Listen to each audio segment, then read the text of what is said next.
po jako akawuwo. Abaana bano nze mama waabwe nze taata waabwe. Olukiiko olukulira okugaba emmere mu disitulikiti y'e Mubende lutandise okwevuma omugalo nga mu kaseera kano lugamba nti omuwendo gw'abantu abali mu bwetaavu obw'okufuna emmere gweyongedde so nga ate nabo tebakyalina wa kujja mmere yakugabira abantu bano. Kilo 2 eza sukaali, eno kilo nambe ya mukene, ate zino kilo 15 ez'ebijanjaalo. Ekyama kino kibotoddwa Giso wa munisipali y'e Mubende Mathias Nkanji ng'ono nno yakwasibwa omulimu gw'okufuna obuyambi okuva mu bannakyewa mu kitundu kino. Tulina abazadde baffe bangi baali bakola ku highway nga batunda ku motoka eziva e Kampala zigenda Fort Kasese, naye olw'okuziyiza akawuka kano aka COVID abantu abo basitopingibwa ku mirimu, so n'olwekyo badde basanga obuzibu ate nga we bali bajja ekyokulya. Ono abadde akwasibwa emmere egenda okuweebwa abalwadde ba mukenenya bakateyamba n'abaana abataliko mwasirizi ng'ebaweereddwa ekitongole ki Compassion International. Oba weesobola laba nti owaayo omuntu akamere kubanga oba osize, laba nti oyamba omunaku, laba nti oyamba omuntu yenna yeetaagisibwa akamere. Kibi nnyo okulaba nti ddala ngaalwo ebitongole ebimu ebyomwenge ebya MTN ebyaki byonna bidduukirire okulaba nti bayamba abantu baabwe. Mu bintu ebiweereddwayo kubaddeko ttani z'akawunga 3, ttani z'ebijanjaalo 1.5, enkejje, sukaali n'ebintu ebirala bingi. Na zino kilo 25 ez'akawunga. Tusaba ekisa kya Katonda kibeere wamu naawe owangule amawulire aga coronavirus nga famire yo mulina essanyu mu linnya lya Yesu. Giso n'alaze obwennyamivu olw'ebitongole ebitafuddeeyo okuyamba bannamubende nga kwotadde ne bannabyabufuzi abatafuddeeyo okuyamba abantu baabwe.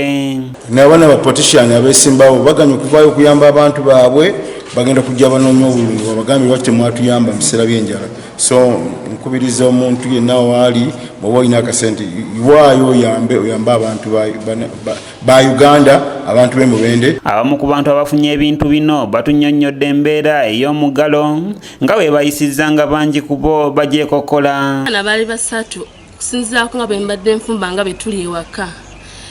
Twali tufumbanga kiremu olunaku. Kati ekiseera ekiro ngeri mbadde sikyakola ekyamazima mbadde nfumba haafu nga gye tulya era tebakkuta. Kyo mazima sikyakafuna akasente kuba ne bembadde njoleza engoye bennyini tebakyatuyita nti mujje mutwoleza engoye. Bano bagamba nti babadde nga babala lukya kubanga ekyokulya kibadde kyafuukira ddala kizibu nga n'emmere gye babawa mu kusooka kyenkana tewali kiyabayamba nga n'abamu baali basala okukongola nseenene wabula nazo tezikyajja olw'omusana omuyitirivu nga zino nno zokka kwe baali basibidde olukoba. Wabaddewo enseenene kale n'ogenda n'okongola enseenene n'ofunayo ez'amanda n'ofunayo eza sukaali n'enkyaba otunogenda n'okolaki n'okola.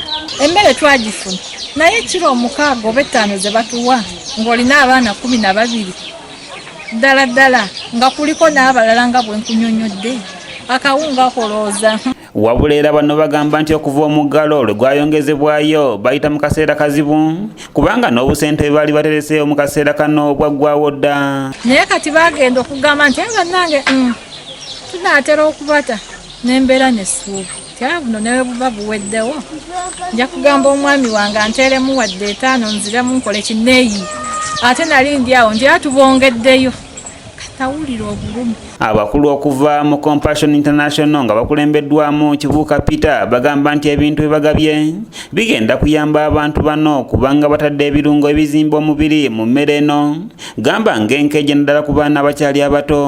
Mukene agenda kubanga ayamba mukene alimu food value gibaita protein kati mukene yajaba abayamba okubanga bwe baba bamulidde asinga n'ennyama era bagala ennyama ennyo mukene asinga oli bw'abalidde mukene okumala ebbanga kimuyamba okubanga akula bulungi era ensonga lwaki tutaddemu ka mukene ako kasobole okuyamba babbebi kubanga tulina abaana bali wansi w'emyaka 2. Wabula bano bagamba nti basanze obuzibu bungi gamba ng'omuwendo gw'abantu omuyitirivu mu kitundu kino gwetaaga emmere. Ate nga bw'omanyi nti lockdown ebadde mpanvu myezi 2 etwawo omulundi ogwasooka emmere yaggwawo ne batukira nga beetaaga emmere ate nga tulina kubaweereza oluvannyuma tusalawo tubawe ate n'abataafuna nabo tusobole okubawa. Richard Tumusiime yakusakidde eggulire lino okulwa ABS Television. Mukene ye anyamba kale omwana aba tena apatati yakulya nemufumbira nalya afuna apatati eyokulya